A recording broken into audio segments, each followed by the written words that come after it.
To test APIs, we use a Chrome extension called Postman. If you haven't installed it, I highly recommend you to do so because it's a very powerful tool that you should have in your toolbox. So simply search for Postman Chrome extension. Okay, it's the first link here, Postman in Chrome Web Store. Add this to your Chrome and then you have to restart Chrome. Then when you open a new tab, you can go to this apps here and you can find Postman. So this is our Postman. I'm going to make an HTTP post request to this endpoint, localhost port 5000/API/vehicles.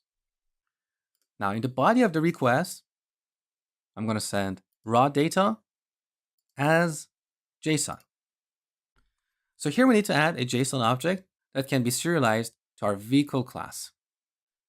So here's our vehicle class. We have these properties, ID, model ID, and so on. So we can simply add model ID here, set it to 1, is registered to true, contact name, let's set it to name, contact email, contact phone, last update, I'm going to set this to year 2000, 1st of January, and you will see why later. And finally, features property, which is going to be an array. In this array, we're going to have vehicle feature objects. Each object has a vehicle ID, which we don't know because we're going to create a new vehicle. So let's just remove that. We're going to add feature ID here. And this object will be mapped to the vehicle feature class. Now copy this, feature 2 and feature 3. Now let's see what happens when we call this endpoint with this data. Send. If you scroll down, look, we got status 200, which represents a successful response. And in the body of the response, we have this object. However, none of the properties that I put in the request are returned in the response. So earlier I set the model ID to 1 or is registered to true, but you can see all these properties are coming with their default value. What's going on here? Because when we deal with complex objects, we need to tell ASP.NET where to find the data to initialize this complex object. And for that, we're going to use an attribute from body. That means the data for this vehicle object is in the body of the request. So save. All right, back here, let's send another request. Okay, and here's the response. You can see model ID is set properly. Model is null, which is a little bit weird. This property should either not be here, or if it's returned in the response, you want to make sure that this has a real model object, not null. Then we have is registered, set to true. Beautiful. Contact name, email, and phone are fine. Last update is serialized properly. And here are our features.